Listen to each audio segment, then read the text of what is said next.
Whenever you procrastinate, you're not like inherently a procrastinator. There's no such thing as a procrastinator. There's just someone who's afraid of doing something because of something else. Hey guys, what's up? Welcome back to From Love Itself. Before we get started, I just wanted to remind you that not only can God not fail, but it's impossible for him to do it because he can't do it. He doesn't know how to do it. It's like asking a car to become a boat. It can't. It sinks because it's not a boat. God can never fail. Hey guys, what's up? Welcome back to From Love Itself. Not only can God not fail, has never failed, never will fail, it's not possible for him to fail. And this week I did something that completely erased my anxiety, number one. And I'm going to show you how to do it, how I did it step by step. Okay, I'm going to show you how I did it. I'm going to show you how I did it, how I actually did it step by step. And it's straight out of the Bible. So you can trust it because the word of what is what? The word of what is what? Sharper than any what? Sharper than any what? Like, sorry, what? Two-edged sword. You know what you need to do to change your life, but you keep putting it off for some reason that is beyond you. It's about to be in front. It's about to be behind you because I'm going to teach you how to get over it. And you feel this constant low-grade hum of not anxiety, but just this low-grade, like, I should be doing this. I shouldn't be doing, like, there's just so much happening underneath the surface with you. And you spend more time negotiating with yourself about how to do something than like actually doing it or talking yourself up to do it or avoiding it completely. You put things off like it's like a job, like it's like your occupation, like you went to school to study it so that you could become a professional procrastinator. But the issue, let me tell you, what if I told you that the issue is not your procrastination or procrastination period, because you do not own this phenomenon. It has nothing to do with you. It is completely outside of you. Procrastination is just a symptom of a problem. And today I'm going to show you how to cure the root cause of it so that you'll never see it again. So last week, this was literally, I paint you the picture of me. There I was.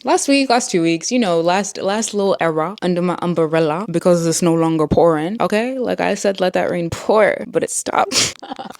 I said, let that rain pour, but the rain stops. The longer I held the umbrella. That's the thing with holding an umbrella. The longer you hold the umbrella, the rain eventually stops because it can't rain forever. Anyway, I was feeling anxious. I was feeling overwhelmed. I was feeling like so like, you know, when you have a to-do list, right? And then you finish something on the to-do list, but then you think of the next thing to do on the to-do list and you're back at square one and you're like, I now have even more to do. So you completely disassociate from what you just did. You don't tell yourself good job. You don't pat yourself on the back. You don't say good job, girly, you did it. You don't give yourself a break or a treat or a sweet treat after. Nothing. Just continuing on.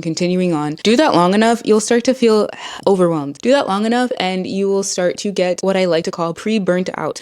Do that long enough and you'll get really uneasy with just like relaxing. Like you won't be able to really relax or take a breather because it won't be natural to you because you're so used to doing like the next thing. I had so much to do that I was avoiding doing the things that I know that I need to do in order to actually, I don't know, move the needle in my life. I don't know, actually make my life better, like finish edits or finish meal prep. I don't meal prep, but you know what I mean? Like finish like planning what I'm actually going to eat when the time arrives for me to eat. Like I was just putting off the things that would actually change my life. I felt this constantly low grade, and I'll call it low grade anxiety because it's what it is. It's like anxiousness that like it's fear. It's based in fear, right? But it's this feeling that you won't be able to do what you want to do. So it worries you. So while you're doing everything, you're thinking about the fact that you might not be able to do it. Talk about resistance. I was negotiating with myself about actually doing the work than doing it. So I was thinking more about doing the work or thinking about me doing the work while I'm doing the work or doing the thing instead of focusing all of my energy on doing it. So like think about it like as if you're baking a cake. So while you're baking the cake, you're also thinking about, am I doing this right? Is this the right measurement? Is this okay? Is this right? Is this? Even as you're reading the recipe. So not only do you have 3 tracks of your mind working on one task that really only needs you to follow the recipe, which is one track, you have 3 of them going at the same time. This happens because as human beings, we are masters at excuse making. Anything that will make us feel uncomfortable, even slightly, we try to excuse it. We try to come up with good reasons why we shouldn't do it. The longer we practice doing this, the more paralyzed we become. You get so exhausted by the thought of starting something. You get so exhausted by the thought of following through on something or even beginning something that you think is going to be a lot of work that you want to avoid, that you just avoid it completely. You can't even start. You can't even take a step. You can't even move or do it. It's not a character flaw. Whenever you procrastinate, you're not like inherently a procrastinator. There's no such thing as a procrastinator. There's just someone who's afraid of doing something because of something else. What's actually happening is you're just stuck in a cycle of focusing on the wrong thing. And it's draining your power to do the right thing that you actually need to do to actually get you where you want to go. Like, think about it for a second. I want you to think about like your goals, your actual goals, the things that you want to do, right? The reason you procrastinate is because you associate more pain with doing the task than the pleasure of the outcome. So putting something off feels really good because it feels like relief. Like, you don't have to go through the pain of doing that thing. Your focus creates your feelings, and your feelings create your actions. Fuel your action. So your focus creates your feelings. Whatever you focus on your favorite vacation destination or where you want to go. You feel good, right? Like, you're feeling good. You're picturing it. Like, let's see, Paris in November. Picturing it. Oh, that would be so nice. Yes. I'm creating a feeling with what I'm focusing on. Or picture like your favorite meal or something. Like, you're creating a feeling by what you're focusing on. And that feeling is what spurs you into action. So if you picture yourself, did you guys try the Dubai crumble cookie? I didn't. Or the brownie. That action, that feeling is what's going to spur your action. What's going to fuel your action. What's going to be the juice that drives you into action. Because you don't actually act without motivation. When you're procrastinating, you're focusing on the negative feelings. You're focusing on the negative outcomes. You're focusing on the hard work. You're focusing on how hard you're gonna have to work to do this thing. You're focusing on the potential for failure, for not doing it well enough. You're focusing on how uncomfortable it's gonna be. I, as a professional yo-yo dieter from the back in the day, I would do this where I would put off starting a new eating plan for a long time because I knew it was gonna be uncomfortable. I knew I wouldn't enjoy it. I knew nothing would taste good.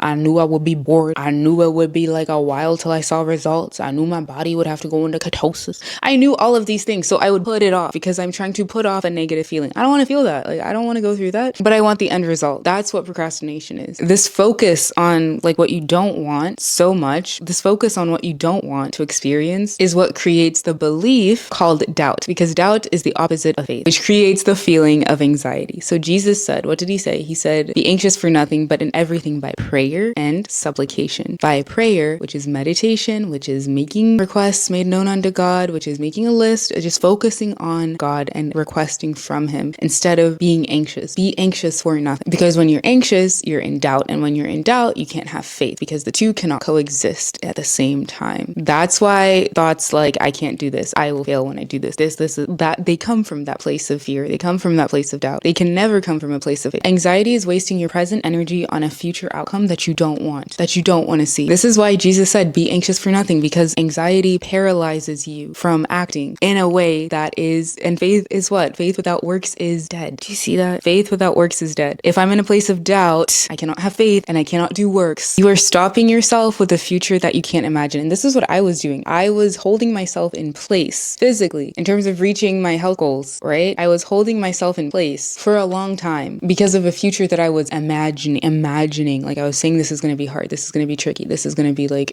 boring. This is going to be taxing. I won't have my like emotional comfort food. One that hasn't even happened yet. I was imagining a future that hadn't even happened yet. I realized that I realized was that I was associating more pain with doing my task than the pleasure of actually completing the task. So I was associating more pain with getting to a certain level of fitness instead of how good I'm going to feel when I'm at that level of fitness. I was associating a certain level of pain with finishing an assignment when I was completely ignoring the fact that I'll be finished with the assignment and I can move on with my life. See what I mean? Like, it's focusing on the process as opposed to focusing on the end result that you actually want to see, what you'll actually experience. Whatever I was focusing on was creating the anxiety. That's what was creating it. Anxiety doesn't just happen. You have to create it. Anything you experience has to be created somewhere, some way, somehow. And so if it's coming from within you, you have created it through your focus. And I was wasting my present energy on a future I don't even want. I didn't want to feel that way. I didn't want to feel like I couldn't do something or I couldn't do this, but I had no other awareness to act differently. But I'm giving you that awareness. So you have no excuse, low key. So this week, what I did is I took a piece of paper, my favorite activity in the world. Okay. It's my favorite activity. Took a piece of paper and I wrote down all of my goals, health, wealth, relationships, everything. Wrote down all of my goals and I listed all of the good things. Where's my little book at? Right here. It says mind work, because this is true practice. Every positive thing that'll happen in my life when list of goals coming true, list of goals in the present tense. Like, I do this, I do this. When this reaches that many followers, when I get that, when all of the good things, I'm not gonna put my goals on blast online like that. But you know what I mean? Then this is the most important step, okay? Next to each goal, I wrote down every single good thing I could think of that would happen when I achieve it. How will I feel? What will my day look like? Who will I be able to help? This became my prayer, because your prayer is your meditation, right? Be anxious for nothing, but by everything, by prayer and supplication. This became my prayer. So instead of focusing on all of the things I had to do and having this low grade anxiety happening in the back of my mind, it's exactly what Jesus meant when he said, think on these things. Whatever things are just, whatever things are lovely, whatever things are pure and of good report, think on them. And be anxious for nothing, but in everything by prayer and supplication. This is what it means to live. This is what it means to live the word. This is what it means to be a Jesus girly. This is what it means to live in truth and walk in truth. My prayer form here, the way that I prayed, you can pray in many ways, but the way that I prayed was to focus on my desired outcome, on the goodness of God, because everything God does is good. No wonder why everything that would come of it is good, because God is going to do it through me, in me, from me. Fruit of the Spirit, self-discipline, self-control, love. So every single morning, before I do anything else, before I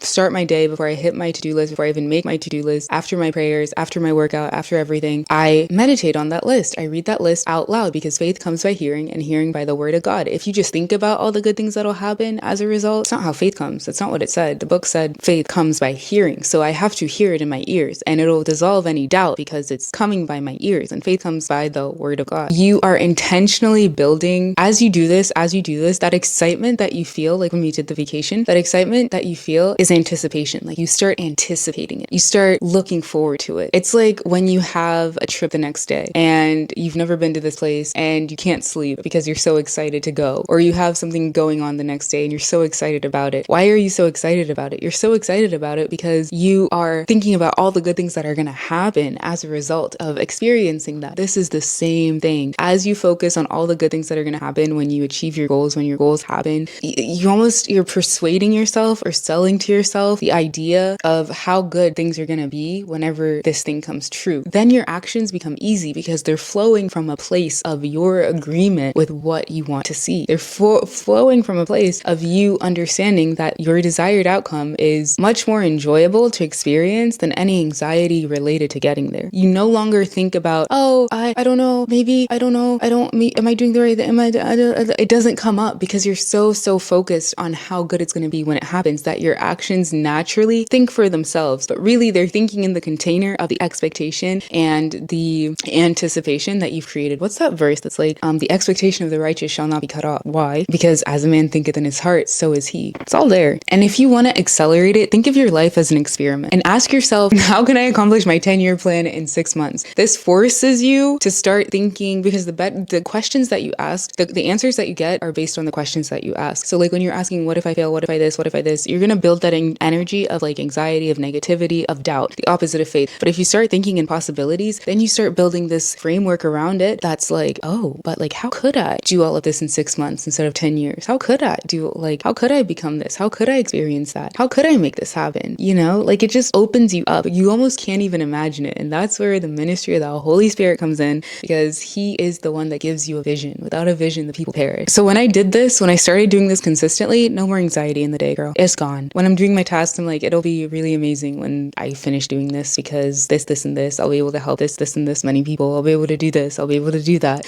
I wasn't going back and forth with myself anymore, trying to convince myself to work on my goals, trying to convince myself to eat well, trying to convince myself to make soup. You know what I mean? Energy required to have debates with myself back and forth. It stopped completely. Why? Because I was focused on the good. I shifted my energy. I shifted my focus from the pain of the process to the pleasure of the promise. The pain of the process to how good it's going to feel whenever the process is completed. My eye became single. If thine eye be single, then your whole body will be filled with what? Light. And in light, there is no darkness. There is no doubt. Just faith. Belief. Absolute belief.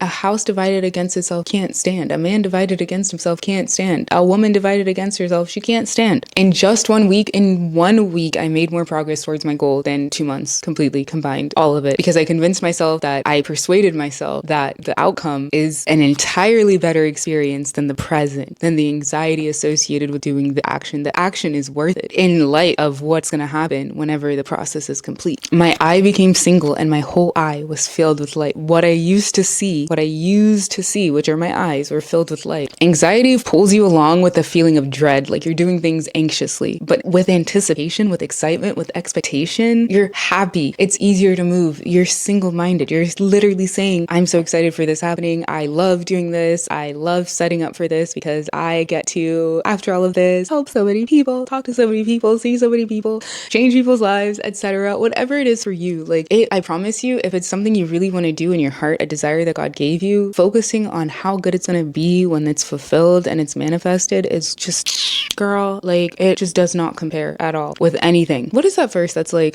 for we know that the present doesn't compare with the joy that's coming? It's essentially that. You will have, and you won't feel that sluggish feeling of like, I have to do this, I have to do that. You're just going to naturally have the energy to act because your feelings are now going to be positive, and positive feelings are much better gas than negative feelings. They fuel you instead of draining you, right? Instead of being drained by the energy that instead of being drained by your feelings, you're being energized by them. You're being propelled by them. You have to like, the one thing that changed me for life basically was like figuring out that like you have to figure out you. You have to learn how to motivate you. There's many parts of you, but in this body, you have your spirit and you have your flesh, right? Your spirit gots to be in charge. You gots to be in charge. Like you have to be in charge. And with the whole like 10-year plan in 6 months thing, it's pretty, you might not do it in 6 months for 10 years in 6 months. You might not, but it's the mindset. It's the mindset. It's the way you're opening yourself up to all of these possibilities of how something could be done. It leaves room for angels to work. It leaves room for God to come in. It leaves room, it leaves room, it leaves room, it leaves room. And it gets you excited and it makes you think bigger.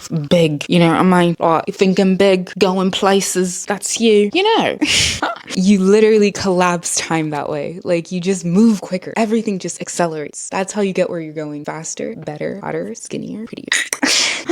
Okay, I'll see you next time, I guess. I hope my hair didn't look crazy in that little time. Should I get cut and bangs? Can I even make cut and bangs? Something crazy is happening. I'm frying out my leave out, y'all. It's frying. The hair is frying. It's cooking. Like, forget a crock pot. This is like a boiler. I don't know what's going on. Anyway, I love you. Bye. Mwah. See you.